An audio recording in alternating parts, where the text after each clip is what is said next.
ఆచి చికెన్ మసాలా. ఈ దేశంలో ఎక్కడ గెలిచినా, ఎన్ని రాష్ట్రాల్లో గెలుపు జెండా ఎగరేసినా బీజేపీని ఓ లోటు బాగా వెంటాడుతోంది. అదే బెంగాల్. ఎలాగైనా సరే అక్కడ గెలిచి తీరాలనే కసితో కనిపించింది బీజేపీ. చివరకు ఆ కల నెరవేరింది. పశ్చిమ బెంగాల్లో బీజేపీ జెండా ఎగిరింది. బెంగాల్ అయిపోయింది సరే, నెక్స్ట్ ఏంటి? తెలంగాణేనా? మోడీ అమిత్ షా ద్వయం డిసైడ్ అయితే ఎలాంటి స్టేట్ అయినా కమలం ఖాతాలో పడాల్సిందేనా?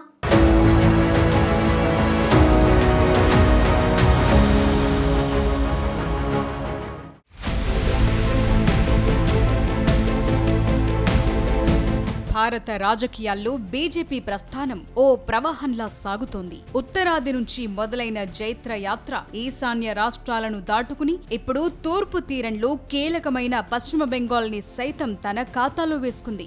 బెంగాల్ విక్టరీ బీజేపీకి ఒక రాష్ట్రంలో గెలుపు మాత్రమే కాదు, అది ఒక సిద్ధాంతపరమైన విజయం కూడా. బెంగాల్ తర్వాత ఇప్పుడు అందరి కళ్లు దక్షిణాదిపై పడ్డాయి. ముఖ్యంగా బీజేపీ నెక్స్ట్ టార్గెట్ తెలంగాణ అని చర్చ మొదలైంది. మోదీ షా ద్వయం పక్కా ప్లాన్ తో దిగితే తెలంగాణలో కమలం వికసించడం ఖాయమనే డిబేట్ నడుస్తోంది.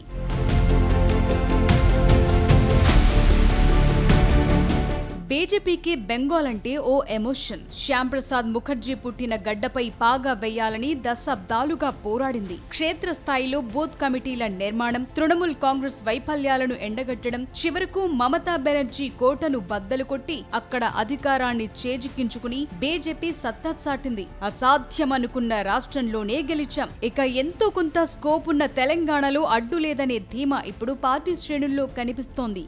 బెంగాల్ తర్వాత బీజేపీ పాగా వేయాలని చూస్తున్న రాష్ట్రాల్లో తెలంగాణ ముందు వరుసలో ఉంది. ఇందుకు అనేక కారణాలున్నాయి. ఒకప్పటితో పోలిస్తే తెలంగాణలో బీజేపీ పరిస్థితి కొంత బెటర్ గా ఉంది. 8 మంది ఎమ్మెల్యేలు, 8 మంది ఎంపీలున్నారు. దాంతో వచ్చే ఎన్నికల నాటికి ఏకంగా అధికారంలోకి రావాలనే లెక్కలేసుకుంటోంది బీజేపీ.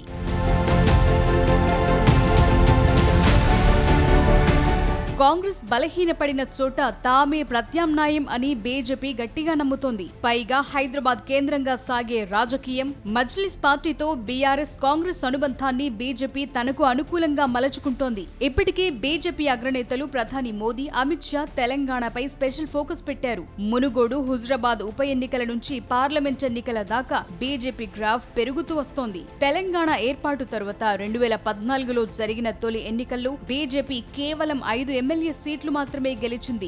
ఆ తరువాత 2018లో జరిగిన ఎన్నికల్లో కమలం పార్టీ కేవలం 1 సీటుకే పరిమితమైంది. గత అసెంబ్లీ ఎన్నికల్లో బీజేపీ ఏకంగా 8 చోట్ల విజయం సాధించింది. తరువాత జరిగిన పార్లమెంట్ ఎన్నికల్లోనూ సత్తా చాటుతూ 8 ఎంపీ సీట్లు గెలవటం బీజేపీకి బాగా ప్లస్ అయింది. అందువల్ల సౌత్ లో తమకు గెలిచేంత స్కోప్ ఉన్న మరో స్టేట్ తెలంగాణ అనేది బీజేపీ గట్టి నమ్మకం. కాస్త కష్టపడితే ఖచ్చితంగా చరిత్ర సృష్టిస్తామని చెప్తున్నారు.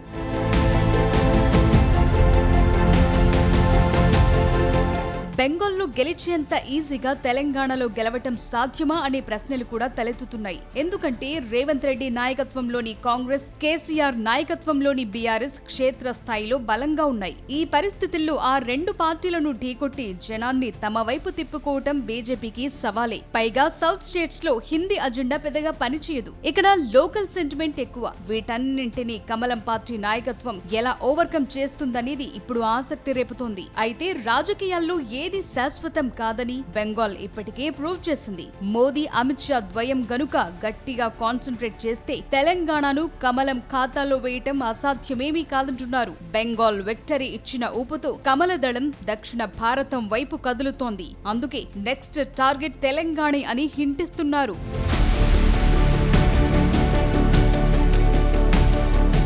బెంగాల్ లాంటి స్టేట్లో 15 ఏళ్లుగా అధికారంలో పాతుకుపోయిన టీఎంసీని ఓడించి అధికారంలోకి రావటం బీజేపీ శ్రేణులకు బిగ్ బూస్ట్. తెలంగాణలోనూ మా పార్టీ గెలవగలదనే నమ్మకాన్ని ఇది పెంచుతోంది. పైగా జాతీయ నాయకత్వం కూడా ఇప్పుడు తెలంగాణపై మరింత ఫోకస్ పెంచేందుకు సిద్ధంగా ఉంది. బెంగాల్ ఫలితాలు పాజిటివ్ గా ఉన్నప్పటికీ తెలంగాణలో పొలిటికల్ డైనమిక్స్ డిఫరెంట్ గా ఉన్నాయి. ఇటీవల జరిగిన తెలంగాణ స్థానిక సంస్థల ఎన్నికల్లో అధికార కాంగ్రెస్ పార్టీ మెజారిటీ స్థానాలను గెలుచుకుని తన పట్టుని, బలాన్ని దాన్ని నిరూపించుకుంది. ఈ ఎన్నికల్లో బీజేపీ ఓట్ల శాతం పెరిగినప్పటికీ కాంగ్రెస్ బీఆర్ఎస్ తో పోలిస్తే 3వ స్థానంలోనే ఉంది. తెలంగాణలో కాంగ్రెస్ అధికారంలో ఉండటం, బీఆర్ఎస్ గ్రౌండ్ లెవెల్లో బలంగా ఉండడంతో రాష్ట్రంలో ఎప్పుడూ ట్రయాంగిల్ ఫైటే నడుస్తుందనే విషయం అర్థమవుతోంది. అయితే తెలంగాణలో క్రమంగా బీజేపీ పట్టు పెరుగుతుందనేది వాస్తవం. కాకపోతే గ్రామీణ ప్రాంతాల్లో సరైన క్యాడర్ లేకపోవటం మైనస్ గా కనిపిస్తోంది. రాష్ట్ర స్థాయిలో కాంగ్రెస్ ను ఢీకొట్టే బలమైన నాయకత్వం కోసం కూడా బీజేపీ అగ్రనాయకత్వం వెతుకుతోంది.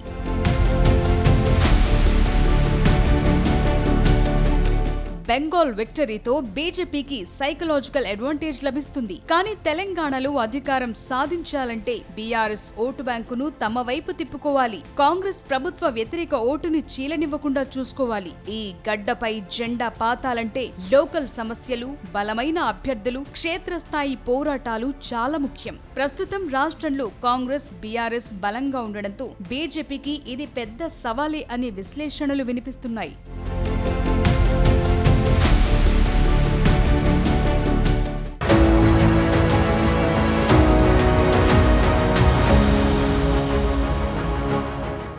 ఏ మాట కామాట సౌత్ లో బీజేపీకి స్కోప్ ఉన్న స్టేట్ తెలంగాణ ఒక్కటేనని ఆ పార్టీ బలంగా నమ్ముతోంది.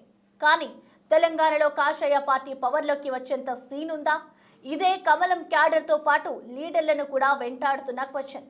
హైకమాండ్ గట్టిగా ఫోకస్ చేస్తే తెలంగాణలో ఏదైనా జరగొచ్చంటున్నారు. కానీ బీజేపీకి అంటూ సొంతంగా అధికారంలోకి వచ్చేంత బలగం ఉన్నాయా? ఈ రాష్ట్రం మొత్తం నమ్మేంత ఫేస్ వాల్యూ ఉన్న లీడర్లు ఎవరున్నారు?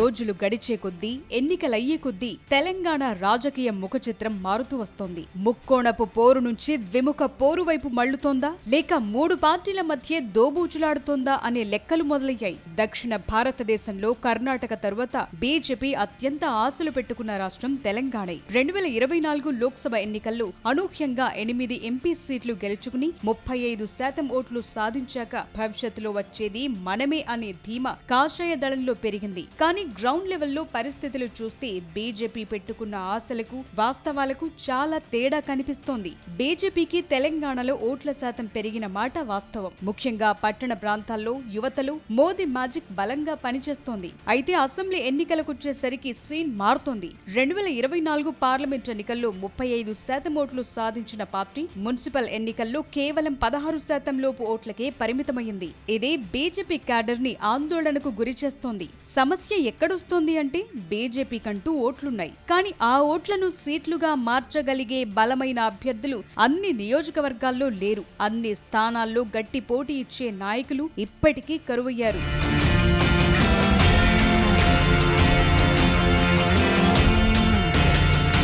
బీజేపీలో నాయకత్వ లోటు స్పష్టంగా కనిపిస్తోంది. కిషన్ రెడ్డి లాంటి సీనియర్ ఉన్న తెలంగాణ ప్రజలు యాక్సెప్ట్ చేసే పరిస్థితులు లేవంటున్నారు. ఆ మధ్య బండి సంజయ్ కి మంచి క్రేజ్ వచ్చిన ఎన్నికల ముందు అధ్యక్ష పదవి నుంచి తప్పించడంతో ఆయన గ్రాఫ్ కూడా పడిపోయింది. ఇక ఈటెల రాజేందర్, ధర్మపురి అరవింద్, రఘునందన్ రావు లాంటి వాళ్లున్న పార్టీలో వీళ్లకు పూర్తి స్థాయి మద్దతు దొరుకుతుందా లేదా అనేది డౌటే. వీళ్లు కాకుండా మరో పాపులర్ లీడర్ ఎవరూ బీజేపీలో కనిపించట్లేదు. అయితే స్ట్రాంగ్ లీడర్ తమ దగ్గర లేనప్పుడు ఇతర పార్టీల్లో నుంచి తెచ్చుకోవటం బీజేపీకి అలవాటు. అస్సాంలో హిమంత బిశ్వ శర్మ అలాంటి నాయకుడే. ఆయన్ని కాంగ్రెస్ నుంచి తెచ్చుకుని 3 సార్లు అధికారంలోకి వచ్చారు. బెంగాల్లోనూ టీఎంసీ నుంచి సువేందు అధికారాన్ని తీసుకున్నారు. ఉత్తరప్రదేశ్లోనూ యోగిని తెర మీదకు తీసుకొచ్చారు. అలా కాషాయ దళాన్ని నడిపించగలిగే నాయకుడు లేనప్పుడు నాయకుడిని, నాయకత్వాన్ని తయారు చేసుకోవటం బీజేపీకి అలవాటు. ఇలా తెలంగాణలోనూ ఓ కొత్త నాయకుడిని తయారు చేసే పనిలో ఉంది బీజేపీ.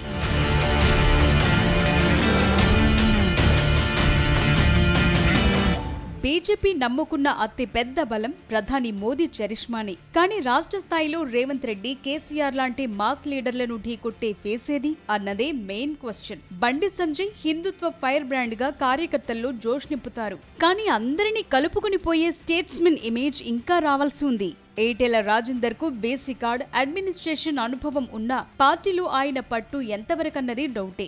ఇక కిషన్ రెడ్డి, రామచంద్రరావు లాంటి వాళ్లు క్లాస్ లీడర్లు. కానీ దూకుడుగా ఉండే తెలంగాణ రాజకీయాలను వీళ్లు ఎంతవరకు నెట్టుకురాగలరనే సందేహాలున్నాయి. పార్టీలో ఉన్న అంతర్గత విభేదాలు, పాత కొత్త నేతల మధ్య సమన్వయ లోపం కూడా తెలంగాణ బీజేపీకి బిగ్ మైనస్.